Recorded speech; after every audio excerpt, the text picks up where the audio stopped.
Assalamualaikum warahmatullahi wabarakatuh.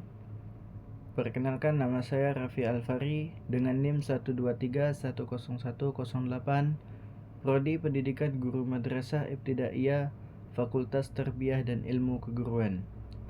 Baik, di sini saya akan mempresentasikan tentang pendidikan Islam yang ada di tanah Jawa. Di sini saya akan mengambil dari pendidikan, yaitu Pondok Pesantren Syekhuna Muhammad Khalil Bangkalan.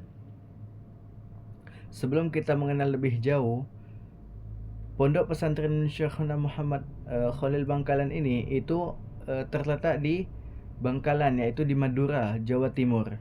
Dan juga Pondok Pesantren Syekhuna Muhammad Khalil Bangkalan ini juga memiliki sejarah yang kaya serta panjang, yang mana pondok beliau ini tidak hanya saja kaya, tapi juga pondok yang terpanjang, yang mana didirikan oleh Kiai Khalil, yang juga dikenal sebagai Syekhuna Muhammad Khalil Bangkalan. Pesantren ini juga menjadi salah satu pusat pendidikan Islam yang berpengaruh di Indonesia. Sejarah singkat, sejarahnya dari berdirinya Pondok Pesantren Syekhuna Muhammad Khalil Bangkalan ini, yaitu beliau mendirikan pondok. Sebelum itu kita mengenal dulu nama Syekhuna Muhammad Khalil Bangkalan. Beliau lahir pada tahun 1820 Masehi, itu di Desa Kamal, Bangkalan. Beliau juga dikenal sebagai ulama besar dan juga tokoh tarekat yang sangat disegani.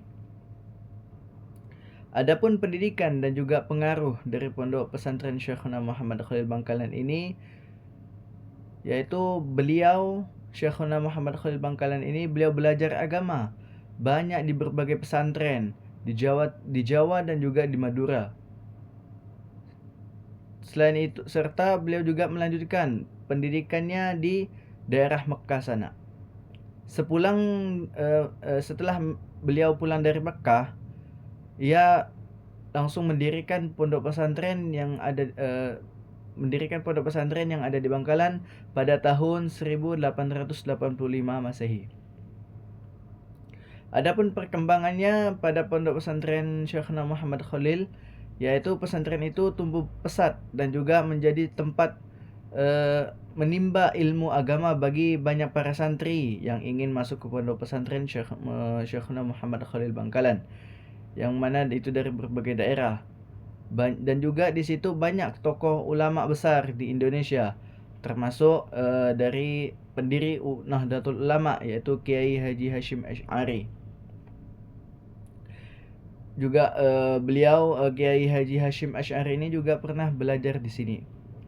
Adapun peran dalam perjuangan kemerdekaan daripada Pondok Pesantren Syekhuna Muhammad Khalil Bangkalan ini, itu menjadi sebuah pusat pendidikan agama, yang mana pesantren Syekhuna Muhammad Khalil ini juga memiliki peran penting dalam perjuangan kemerdekaan Indonesia, yang mana para santrinya itu dan juga para pengajarnya itu sering terlibat dalam berbagai kegiatan yang selalu mendukung perjuangan melawan para penjajah zaman dahulu. Adapun Pondok Pesantren Syekhuna Muhammad Khalil Bangkalan ini di Madura, itu beliau mengikuti tradisi Nahdlatul Ulama atau yang biasa kita sebut NU, yang mana Nahdlatul Ulama ini selalu menekankan pada pendekatan moderat dan juga tradisional dalam mengajarkan ajaran Islam. Adapun di sini pembelajaran yang ada di pesantren ini yang berbasis Nahdlatul Ulama, yang pertama itu kurikulum pendidikan, yang mana pada kurikulum pendidikan ini yaitu terbagi menjadi 3. Adapun yang pertama yaitu kitab kuning, bahasa Arab, yang ketiga yaitu akidah Ahlussunnah wal Jamaah. Adapun yang pertama yaitu kitab kuning, yang mana kurikulum pesantren ini berpusat pada pengajaran kitab kuning atau biasa kita sebut yaitu kitab klasik, yang mana kitab kuning ini yang mencakup berbasis kedisiplinan ilmu agama, seperti contoh yaitu kitab fikih, tauhid, tasawuf, tafsir, hadis, dan nahwu dan juga lain sebagainya. Banyak kitab-kitab kuning yang berbasis agama Islam, berbasis ilmu agama Islam. Adapun yang kedua yaitu bahasa Arab dari kurikulum pendidikan, yang mana pengajaran bahasa Arab ini menjadi prioritas. Mengapa? Karena sebagian besar kitab klasik ditulis dalam bahasa kitab klasik itu ditulis dalam bahasa tersebut, yaitu bahasa Arab. Ia ini juga meliputi keterampilan supaya bisa membaca, menulis, dan juga memahami daripada tulisan-tulisan bahasa Arab. Adapun yang ketiga yaitu akidah Ahlussunnah wal Jamaah. Yang mana akidah Ahlussunnah wal Jamaah ini dalam pendidikan di pesantren ini menekankan pada akidah Ahlussunnah wal Jamaah. Mengapa? Yang mana ini menjadi sebuah dasar ajaran Nahdlatul Ulama. Karena pondok pesantren Syekhuna Muhammad Khalil Bangkalan ini juga termasuk pendiri dari bukan pendiri, yaitu mengajarkan ajaran daripada Nahdlatul Ulama atau NU. Yang mana ini juga termasuk pemahaman yang moderat dan inklusif terhadap berbagai mazhab dalam ajaran agama Islam. Di pondok pesantren Syekhuna Muhammad Khalil Bangkalan ini, beliau tidak hanya saja memadukan kurikulum pendidikan, tapi juga beliau ada menambah kegiatan tambahan seperti yaitu tarekat dan zikir, dan juga pengajian rutinan atau biasa pengajian setiap minggunya atau setiap bulannya atau setiap harinya. Adapun tarekat dan zikir ini di pondok pesantren Syekhuna Muhammad Bangkalan, yang mana beberapa pesantren yang berafiliasi dengan Nahdlatul Ulama ini juga mengajarkan tarekat atau jalan spiritual dan juga zikir pemujaan atau dan memuja kepada Allah, yang mana ini diikuti oleh para santri dan juga sebagai bagian dari pengembangan spiritual mereka. Adapun yang kedua yaitu pengajian rutin. Pengajian umum yang diadakan secara rutin ini baik itu mingguan yang tadi seperti saya sebutkan, maupun itu bulanan yang melibatkan komunitas sekitar pada pesantren. Selain itu juga tidak hanya saja kurikulum pendidikan, tapi di pondok pesantren Syekhuna Muhammad Khalil Bangkalan ini juga ada pendidikan formal seperti madrasah dan juga integrasi kurikulum. Dan juga di pondok pesantren Syekhuna Muhammad Khalil Bangkalan ini juga mempunyai nilai dan juga etika di pondok pesantrennya, yaitu seperti yang pertama yaitu adab dan akhlak. Pasti tentunya setiap pondok pesantren pasti menekankan yang namanya adab dan juga akhlak. Dan juga kemandirian itu juga penting bagi setiap anak santri.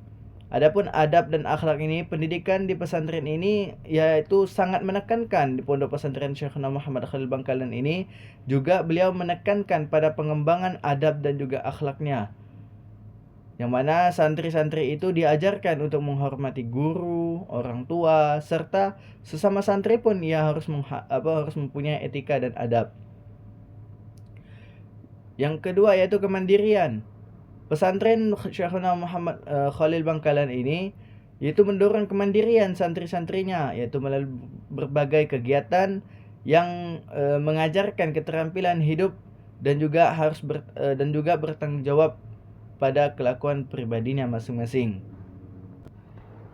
Di sini juga saya akan membahas tentang tokoh-tokoh daripada pondok pesantren Syekhuna Muhammad Khalil Bangkalan.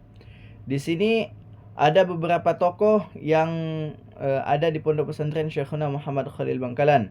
Yang pertama yaitu tentunya Syekhuna Muhammad Khalil, yaitu Kiai Khalil Bangkalan, yang mana beliau ini berperan sebagai pendiri dari dan juga tokoh ulama pesantren yang ada di pondok pesantren beliau, yaitu Syekhuna Muhammad Khalil Bangkalan. Yang kedua yaitu Kiai Haji Hashim Asy'ari, yang mana ini beliau berperan sebagai santri dan murid dari Syekhuna Muhammad Khalil Bangkalan.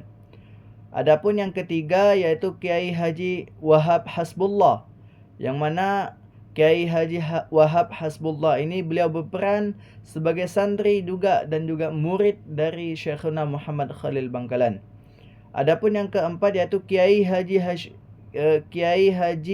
Bisri Syamsuri, yang mana Kiai Haji Bisri Syamsuri ini beliau berperan sebagai santri dan juga murid dari Syekhuna Muhammad Khalil Bangkalan.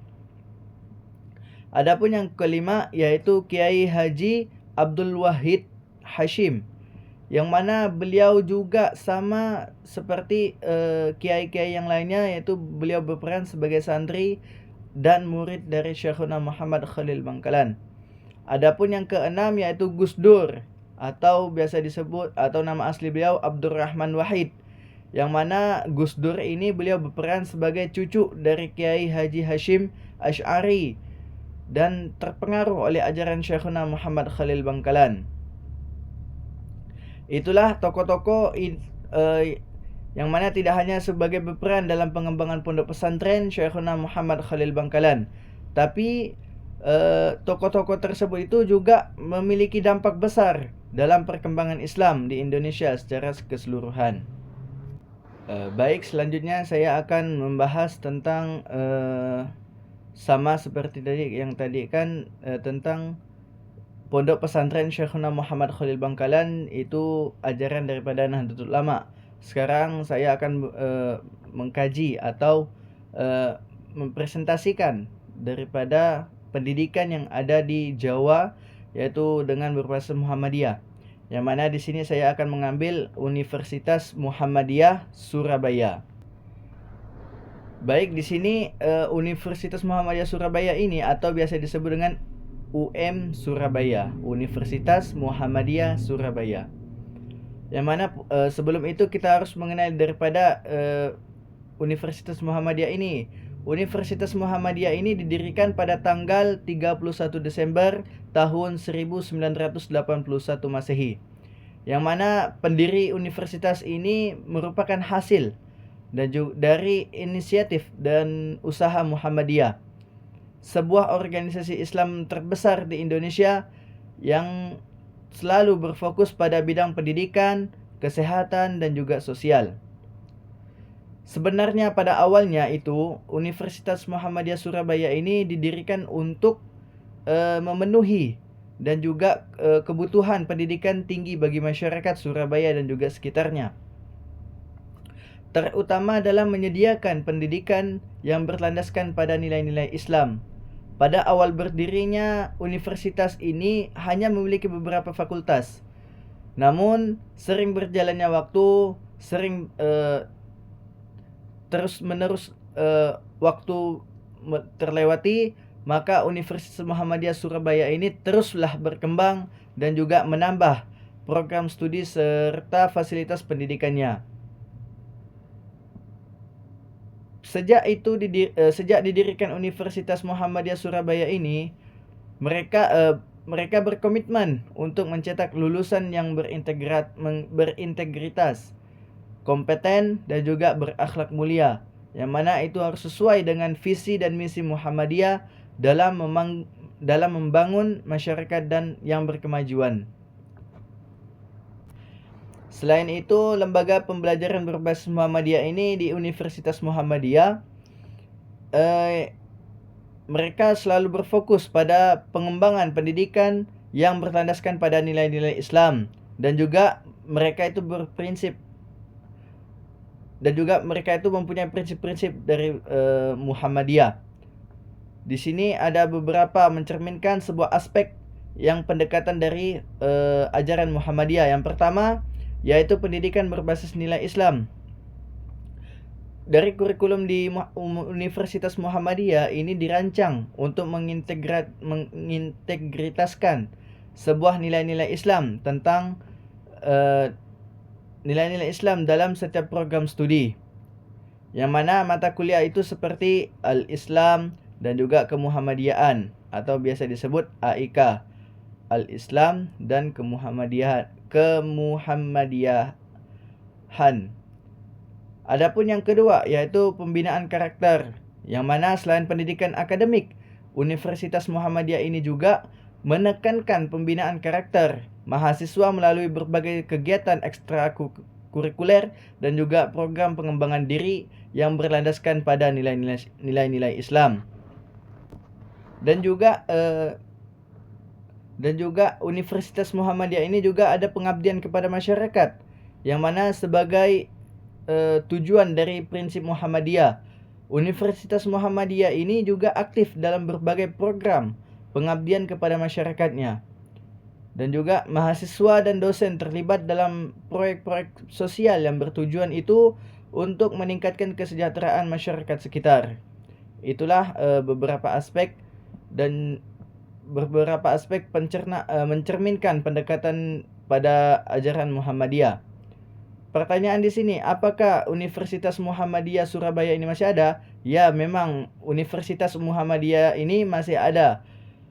Universitas ini merupakan salah satu perguruan tinggi swasta. Jadi Universitas Surabaya ini itu swasta, tidak negeri, yang mana berada di daerah Surabaya, Jawa Timur, yang dikelola oleh Muhammadiyah.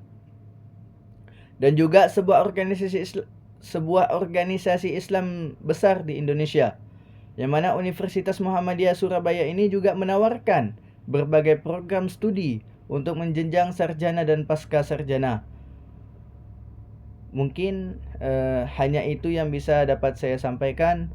Kurang dan lebihnya saya mohon maaf apabila terdapat kesalahan yang tidak berkenan hati para penonton sekalian. Saya mohon maaf yang sebesar-besarnya. Akhirul kalam, assalamualaikum warahmatullahi wabarakatuh.